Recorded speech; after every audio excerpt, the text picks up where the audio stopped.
नमस्ते। आपका अरविंद गणेश दामले चैनल में स्वागत है।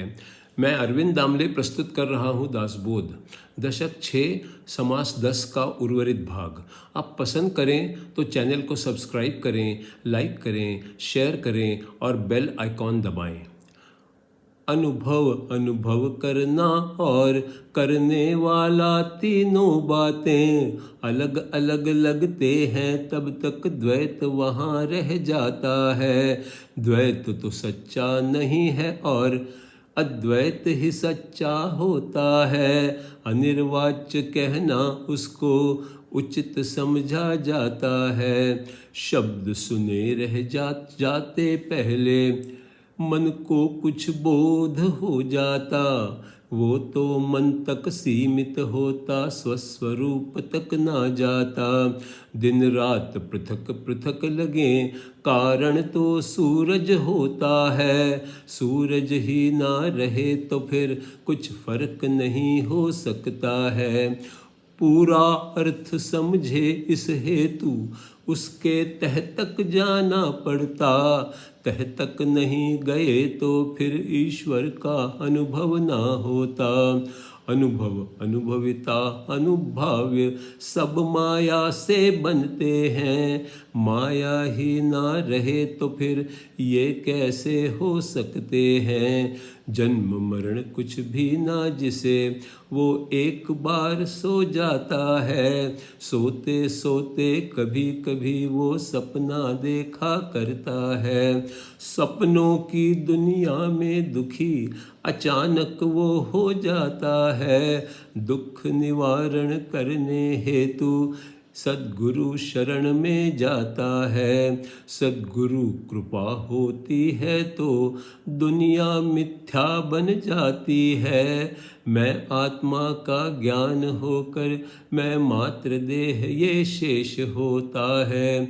जो भी है वो लगता था, वो नहीं है ये सीख जाता। जो नहीं है ऐसा लगता, वो कभी न था ये जान जाता। ये भी नहीं वो भी नहीं तो बाकी क्या बचता है। अस्तित्व शुद्ध पहले जो था अब है और वह ही बचता है। हम परमात्मा अलग हैं ये लकड़ी के बुत सा मिथ्या है। इसीलिए शुरू से ही दोनों का अलगपन मिथ्या है। दृश्य विश्व का लय होता तो शून्य बचा रह जाता है। उस शून्य को भेद जाने पर आत्मज्ञान हो जाता है। ज्ञान पाने पर हमको संतोष बहुत हो जाता है। अद्वैत के अनुभव से हमको सहज स्थिति मिल जाती है। अद्वैत निरूपण सुनने से द्वैत खत्म हो जाता है।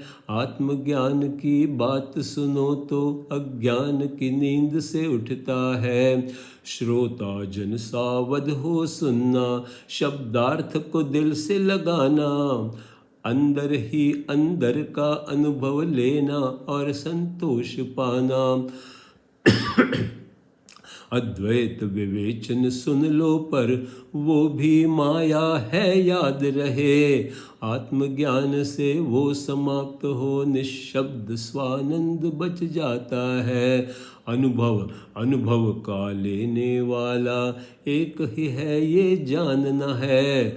ऐसे ज्ञान से हर साधक शांत स्वस्थ हो जाता है। अनुभव अनुभविता अनुभाव्य अलग नहीं है, सीखना है। अद्वैत ज्ञान फिर उसके बाद अपने आप हो जाता है। सपने में एक सपना देखा जो गुरुपदेश से चला गया। फिर सपने से जागा और वो सपना भी चला गया। पहले जागा वो शब्दों से तो दृश्य को मिथ्या मान लिया। फिर जागा आत्मानंद से शब्दों के भी पार गया। अब तक जो था बतलाया, विचार कर सोचो समझोगे। संतोष किसे कहते हैं अंदर ही अंदर जानोगे। एक शिष्य ने कहा कि ये ठीक समझ ना आया है, एक बार फिर समझाओ तो शायद वो आ सकता है। ऐसा करो ये सब बातें एक बार फिर कह देना, अनुभव आत्मज्ञान का हो ऐसा भी कुछ कर देना। जन्म मरण कुछ भी ना था तो सपना कैसे देखा उसने, इस प्रश्न का उत्तर दे देना, ये समझाना ये सब ना समझा मैंने। शिष्यों के प्रश्न को सुनकर स्वामी उत्तर देते हैं, अति तत्पर हो श्रोता सुन लो, स्वामी अब क्या कहते हैं।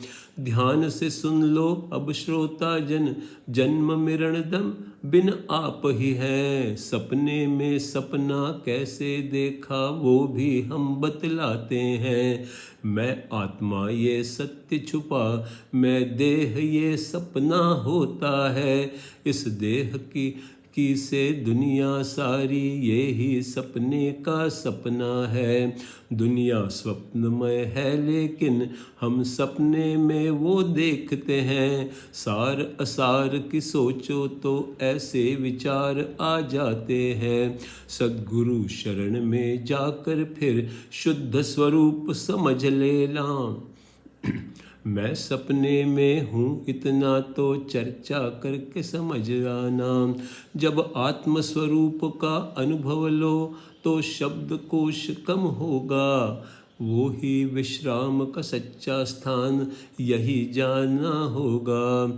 शाब्दिक ज्ञान की सुलझन से अर्थ प्रकट हो जाएगा। अर्थ का विचार करने पर उसका अनुभव आ जाएगा। सोचोगे तुझको समझूंगा और मैंने अनुभव पाया है, इसका मतलब जो भ्रम था वो भ्रम तो अब भी है। इतना होने पर भी तुम सपनों में अब भी होगे।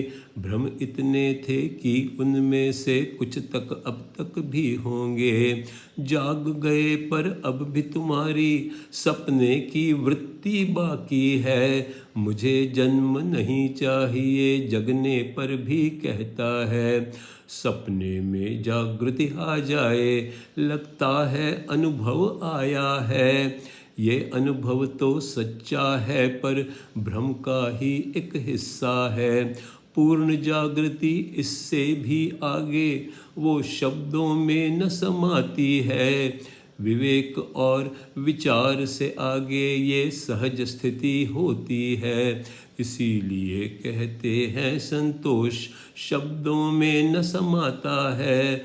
अनिर्वाच्य जिसको कहते हैं उसका मतलब ये ही है।